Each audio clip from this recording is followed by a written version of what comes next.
Bueno, muchas gracias a la Comisión de Probidad por invitarme a presentar esta ponencia.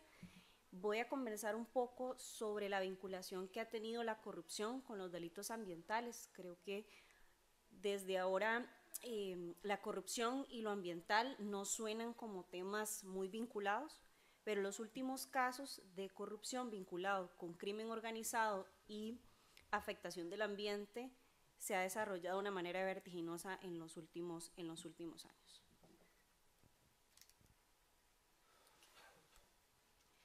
La primera consideración es que nuestra constitución política en el artículo 50 le da una protección especial al ambiente y también al agua en una última modificación al artículo 50 del 2020, donde se reconocen como derechos protegidos y derechos esenciales de la sociedad costarricense. ¿Qué derechos otorga este artículo 50, que es una de las principales innovaciones que tiene la Constitución en temas de derecho ambiental o reconocimiento como derecho humano? Es el poder de denunciar y que también se investigue. ¿Qué sucede a nivel legal? Los delitos ambientales por mucho tiempo fueron los delitos a los que nadie les prestaba atención, son esos delitos de baja cuantía o son delitos inclusive que se consideraban como no justiciables, ¿verdad? Como delitos de segunda categoría. Recuerdo cuando inicié en estos temas que me decían, el que llega a la Fiscalía Ambiental es el que no quiere estar ahí o el que le tocó porque no encontró otro trabajo, ¿verdad? Siempre se le dio esa percepción de que eran delitos un poco más suaves, pero siguen siendo delitos y el artículo 50 nos da la oportunidad de denunciar y de que estos delitos se investiguen.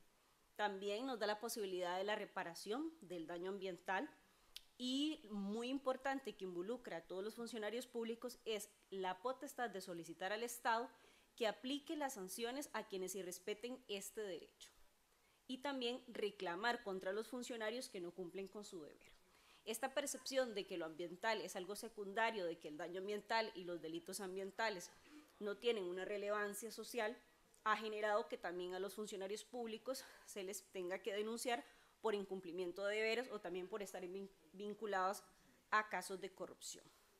Los principios de los delitos ambientales son los mismos principios de los delitos penales, como el principio de prevención, el principio de quien contamina paga, el principio de responsabilidad, también se aplican principios específicos del derecho ambiental, como el principio precautorio o indubio pro natura y el principio de interés público ambiental. Esto es algo muy importante porque le damos una dimensión de interés público a los delitos que vinculan el daño al ambiente. Ahora bien, la justiciabilidad del derecho ambiental puede darse por dos vías, por la vía administrativa, acudiendo directamente a las autoridades competentes, por ejemplo, en temas de agua, en temas de vida silvestre, y también en el Tribunal Ambiental Administrativo con la respectiva denuncia. La vía penal por mucho tiempo no era de tanto uso del ciudadano porque el ciudadano también tenía esa concepción que si yo podía denunciar como delito un daño ambiental.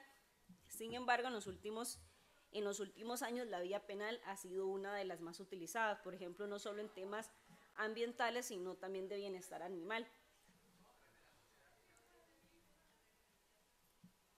El delito ambiental dentro de la teoría del delito se concibe como un delito social, no es un delito de una afectación individual, sino también un delito social contra todas las personas que habitan, no solo de nuestro país, sino también a nivel mundial.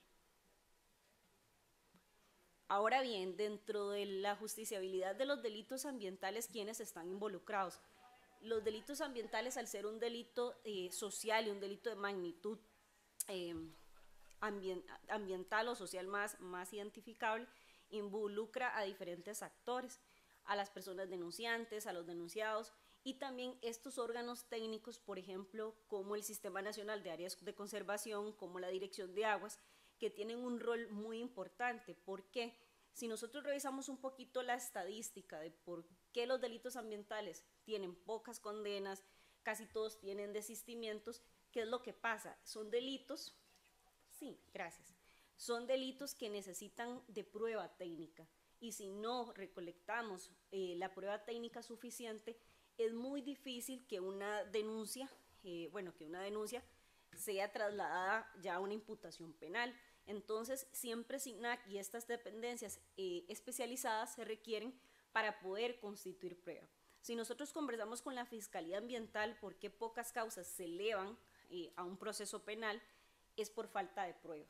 O también al ser un tema ambiental y Costa Rica al tener la participación ciudadana muy fuerte, cuando yo trabajo con comunidad, las comunidades me dicen, bueno, yo tomé fotos, tomé videos, vea, sé quién es la persona, es una persona que toda la comunidad conoce, que tala, que también hace cacería, pero como no tiene las herramientas para formular su denuncia, aunque es un derecho de la persona, no procede la denuncia penal. Entonces tenemos un problema de que al ser un tema ambiental, muchas veces el ciudadano no tiene las herramientas para formular su denuncia y principalmente por un tema de prueba. Dentro de los actores relevantes, como les comento, el Ministerio Público es el que sigue con el ejercicio de la acción penal, el MINAE, que tiene una obligación, eso es muy importante porque muchas veces el funcionario percibe que no está dentro de sus obligaciones darle seguimiento a denuncias, y como les digo, si nos vamos yo tengo experiencia trabajando en OSA, los funcionarios de SINAC que tienen que ver muchas veces el tema de las denuncias o las investigaciones son funcionarios que trabajan en control y protección, que apenas se están formando en estos temas. Entonces volvemos al mismo punto de que no podemos hacer un buen proceso de investigación y de una interposición de la denuncia. Llega a fiscalía y no la puede trasladar a una imputación penal. También el OIJ está creando sus dependencias especializadas en investigación de delitos ambientales, que son delitos técnicos. Por ejemplo, un delito de contaminación de agua no es muy fácil de probar, se necesitan diferentes pericias específicas, y también los delitos ambientales, si les hacemos una especie de mapa, están muy focalizados en las zonas costeras o en las zonas donde están concentrados los recursos naturales. La península de Osa tienen gran incidencia, Talamanca también, el Pacífico Sur, y son zonas donde Fuerza Pública tiene un rol muy importante, ¿verdad? Y también el Servicio Nacional de Guardacostas para el tema de denuncias.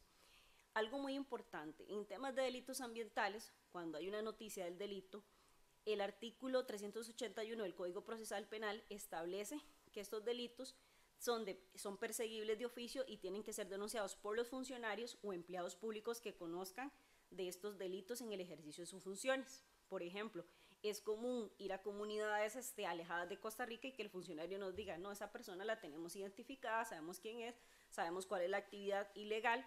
O por ejemplo, casos como la instalación de estas cámaras trampa, de estos circuitos que se ponen en parques nacionales, donde nos permite inclusive identificar a las personas que están vinculando el tema de tráfico de drogas, con el tema de delitos ambientales. Entonces, el funcionario tiene que tener una actitud más proactiva. Pero también hay una realidad. Los delitos ambientales tienen esa característica que están muy vinculados a zonas rurales, a zonas alejadas, y se enfrentan a crimen organizado como el narcotráfico, por ejemplo, la península de Osa. Entonces, la denuncia también a veces pone en riesgo la misma integridad del funcionario que denuncia.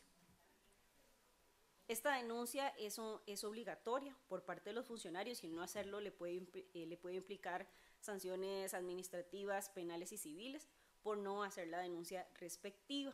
Como les digo, la corrupción no solo se da por dolo, sino también por omisión. A veces el funcionario no denuncia o no hace esta denuncia obligatoria, y muchas veces también ya se han dado casos de que se vinculan con el crimen organizado. La presentación de las denuncias ante el Ministerio Público, ¿verdad? Sí requieren de la participación, como les decía, del SINAC. ¿Por qué? Porque son pruebas técnicas o se tienen que preparar una serie de informes para determinar si puede haber delitos específicos, por ejemplo, en temas forestales o de vida silvestre, que necesita la Fiscalía para la imputación penal. También cualquier otro caso que necesite una pericia técnica o científica requiere de estas instituciones, y por eso requerimos que el funcionario tenga la formación adecuada y se vincule con el Ministerio Público. La investigación y la producción de las pruebas, esto es muy importante, como les digo. A veces los delitos ambientales concurren con un delito de narcotráfico o un delito de trata de personas o algunos otros delitos penales, y siempre puede ser que las pruebas no coincidan con un delito ambiental en ese momento. Por ejemplo, se da mucho en OSA con el tema de la deforestación, que se hacen, no sé, incautaciones de camiones con madera y en realidad son transportes que trasladan droga en la zona. Entonces a veces se le da prioridad al delito de narcotráfico y no se vincula con el delito de tala forestal, por ejemplo. Otro algo muy importante que los funcionarios omiten su responsabilidad de presentar las denuncias es al alegar que no tienen conocimiento de cómo realizar un buen informe para presentarlo ante la Fiscalía. Ante esto, la política de persecución penal del 2020 es reciente, es un documento bastante grande, casi de 500 páginas, un gran esfuerzo de la Fiscalía. Se establece también que es de carácter vinculante para todos los funcionarios y que estos tienen la facilidad de también presentar una dirección funcional. Si no sé cómo presentar el informe o la denuncia, puedo pedirle a un fiscal que me haga una dirección funcional para yo poder realizar mis labores en vez de decir como no sé o la hago mal para que me la devuelvan y yo cumplí o no lo hago. Entonces también tenemos esto.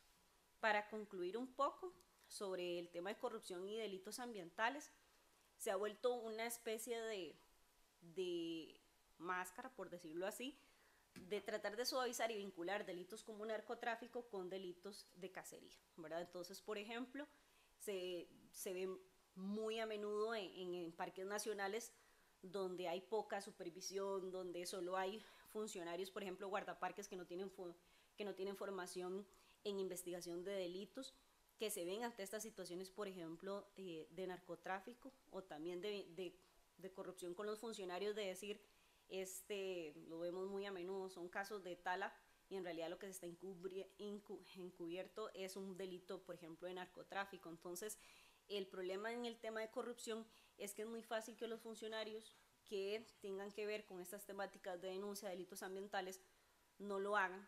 ¿Para qué? Para que sigan siendo paraísos libres para la acción de la criminalidad en el país. Entonces era un poco lo que les quería compartir de cómo también la corrupción se está vinculando con temas ambientales y principalmente en las zonas alejadas del país. Muchas gracias.